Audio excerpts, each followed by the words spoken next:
Hello friends, once again welcome back to coding inspiration channel. देखा जाए तो world में अबाउट 700 डिफरेंट प्रोग्रामिंग लैंग्वेज है। बावजूद इसके developers about 20 different programming language का ही यूज़ करते हैं एंटरप्राइज सॉफ्टवेयर बिल्ड करने के लिए।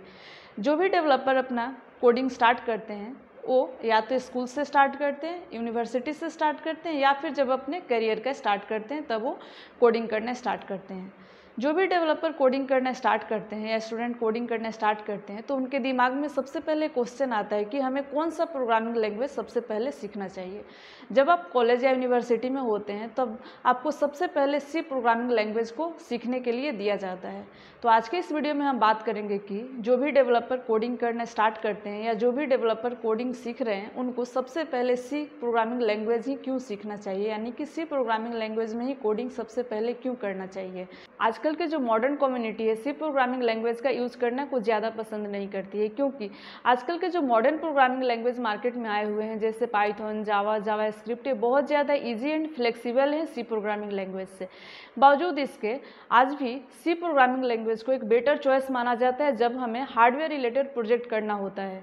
सो let me explain why learning C programming language is the best choice for the developer. तो इसमें सबसे पहले आता है कि C programming language makes you a good problem solver.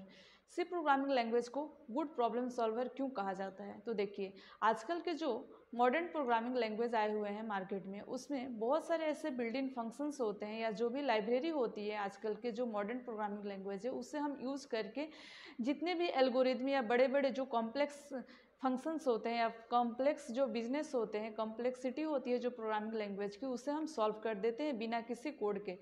क्योंकि आजकल के जो मॉडर्न प्रोग्रामिंग लैंग्वेज आए हुए हैं उनके जो बिल्डिंग फंक्शंस होते हैं या जो लाइब्रेरीज होती है उसमें ऑलरेडी कोड लिखे हुए हैं।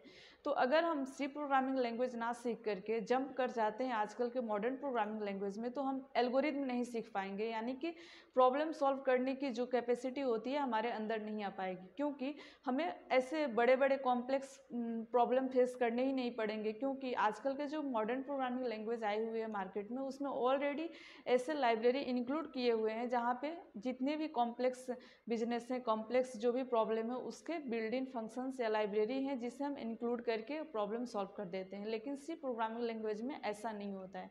सी प्रोग्रामिंग लैंग्वेज में हम जब प्रोग्राम करते हैं तो हमें जो भी कॉम्प्लेक्स बिजनेस आते हैं उसके लिए हमें एल्गोरिथम लिखना पड़ता है, जिसके वजह से हम आगे चल के एक बहुत अच्छा प्रॉब्लम सॉल्वर बन जाते हैं, जिसके वजह से हम किसी भी प्रोग्रामिंग लैंग्वेज में इजीली काम कर सकते हैं और इजीली किसी भी टाइप के प्रॉब्लम को सॉल्व कर सकते हैं। जब कोई स्टूडेंट या डेवलपर पार्टिसिपेट करता है कॉम्पिटिटिव एग्जाम में तब उसे सी प्रोग्रामिंग लैंग्वेज में ही प्रॉब्लम सॉल्व करने होते हैं। सेकेंड है C gives you a smell of hardware.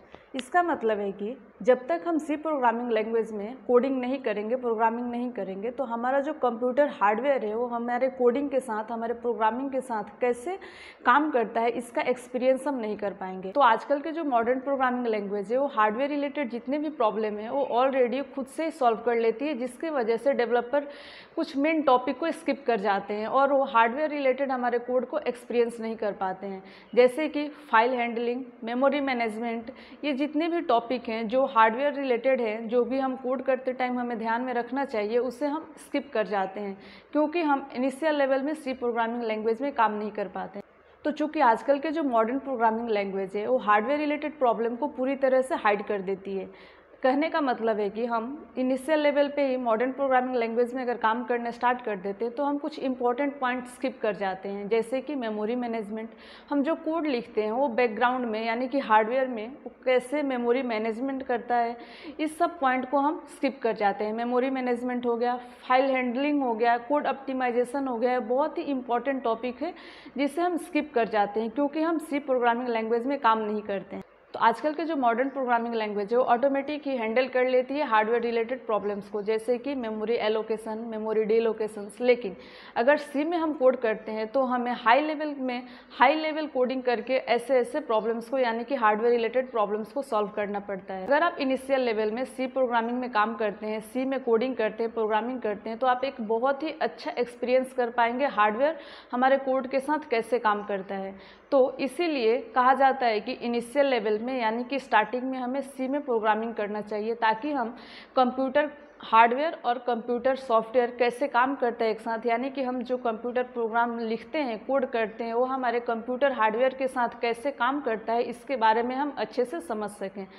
तो जो भी स्टूडेंट्स है या यूनिवर्सिटी में है या अपने करियर का स्टार्ट करते हैं, तो उन्हें स्टार्टिंग में सी प्रोग्रामिंग लैंग्वेज में कोड करना चाहिए या प्रोग्रामिंग करना चाहिए। Number 3, C motivates you to write clean code. इसका मतलब है कि जब हम सी में प्रोग्रामिंग करते हैं तो हमें बहुत सारे लाइन ऑफ कोड लिखने पड़ते हैं। इसका मतलब है कि आजकल के जो मॉडर्न प्रोग्रामिंग लैंग्वेज आ गए हैं उसमें ऐसे बहुत सारे लाइब्रेरीज हमें मिल जाते हैं या इनबिल्ट फंक्शंस मिल जाते हैं कि जिसके वजह से हमारा लाइन ऑफ कोड रिड्यूस हो जाता है, यानी कि हमें बहुत कम कोड लिख करके, कम लाइन ऑफ कोड लिख करके हम बहुत सारे कॉम्प्लेक्स बिजनेस या कॉम्प्लेक्स प्रोजेक्ट में काम कर सकते हैं। लेकिन जो सी प्रोग्रामिंग लैंग्वेज है वो हमें हर चीज़ में बहुत ही लो एक्सेस देता है, यानी कि C programming language high standard का लाइब्रेरी हमें प्रोवाइड नहीं करता है। इसीलिए हमें जो भी कोड करना होता है, जो भी कॉम्प्लेक्सिटी हमारे प्रोजेक्ट में आती है, उसको हमें कोड लिख करके सॉल्व करना पड़ता है। इसलिए सी प्रोग्रामिंग लैंग्वेज में हमारा जो लाइन ऑफ कोड होता है, लाइन ऑफ प्रोजेक्ट होता है, वो बहुत ही ज़्यादा हो जाता है। इसीलिए हमें ये बहुत ज़रूरी है कि जो हम कोड लिखें सी में या किसी भी प्रोग्रामिंग लैंग्वेज में, बहुत ही क्लीन हो, क्योंकि हमारे बाद अगर कोई भी आए और उस कोड को पढ़े, देखे, तो समझ सके कि इस कोड में क्या किया गया है या किस लॉजिक के लिए कोड लिखा गया है। तो आजकल के इंडस्ट्री लेवल में अगर हमें काम करना है तो ये बहुत ही हाई डिमांड में है कि हम जो भी कोड लिखें, किसी भी प्रोजेक्ट में अगर हम काम करें तो हमारा लाइन ऑफ कोड जो हो या जो भी कोड हम लिखते हैं वो बहुत ही क्लीन हो, ताकि हमारे बाद कोई भी डेवलपर आए तो हमारे कोड को समझ सके। तो इसीलिए आजकल के इंडस्ट्री लेवल में अगर हम प्रोजेक्ट करने जाएंगे तो ये बहुत ही हाई डिमांड में है कि हम जो भी कोड लिखते हैं वो बहुत ही क्लीन हो। तो इसलिए अगर हम इनिशियल लेवल में सी में काम करते हैं, सी प्रोग्रामिंग लैंग्वेज में काम करते हैं, तो हमें स्टार्टिंग से ही हैबिट रहती है क्लीन कोड लिखने की, क्योंकि सी प्रोग्रामिंग लैंग्वेज में जो कोड की कॉम्प्लेक्सिटी होती है वो बहुत ही हाई होती है, बहुत ही ज़्यादा होती है, क्योंकि जितना ही लाइन ऑफ कोड ज़्यादा होगा उतना ही कोड की कॉम्प्लेक्सिटी बढ़ जाती है। इसीलिए ये बहुत ज़रूरी है कि हम जो भी लाइन ऑफ कोड लिखें, जो भी कोड लिखें, वो बहुत ही क्लीन हो। तो इसीलिए सी प्रोग्रामिंग लैंग्वेज हमें मोटिवेट करता है क्लीन कोड लिखने के लिए। सो इस पूरे वीडियो को अगर हम इन शॉर्ट में समझे तो डेवलपर्स अगर इनिशियल लेवल में जंप कर जाते हैं modern programming language like Python, JavaScript, Java, तो सी प्रोग्रामिंग द्वारा जो भी वैल्यूएबल एक्सपीरियंस ऑफर होता है उसे मिस कर जाते हैं। इसीलिए सी प्रोग्रामिंग में अगर हम इनिशियल लेवल में काम करते हैं तो ये बहुत ही ग्रेट वे टू एक्सपीरियंस हमारा जो प्रोग्रामिंग लैंग्वेज है वो कैसे हार्डवेयर के साथ कम्युनिकेट करता है, यानी कि कनेक्ट करता है। तो अगर कोई डेवलपर स्टार्टिंग लेवल में यानी कि इनिशियल लेवल में सी प्रोग्रामिंग लैंग्वेज में काम करते हैं तो सी प्रोग्रामिंग लैंग्वेज जो भी वैल्यूएबल एक्सपीरियंस जो ऑफर करता है उसे वो मिस नहीं कर पाएंगे और वो अच्छे से समझ पाएंगे कि हमारा जो प्रोग्रामिंग लैंग्वेज है वो हार्डवेयर के साथ कैसे कनेक्ट करता है, कैसे काम करता है। अगर आप डेवलपर्स बनना चाहते हैं तो आपको सी प्रोग्रामिंग लैंग्वेज से कोडिंग करना स्टार्ट करना चाहिए, यानी कि प्रोग्रामिंग करना स्टार्ट करना चाहिए। तो बस इस वीडियो में इतना ही। आई होप कि ये वीडियो आप लोग के लिए यूजफुल रहा होगा। अगर वीडियो पसंद आई हो तो प्लीज़ लाइक कर दीजिएगा, शेयर कर दीजिएगा एंड मेरे चैनल को सब्सक्राइब कर लीजिएगा। Thank you.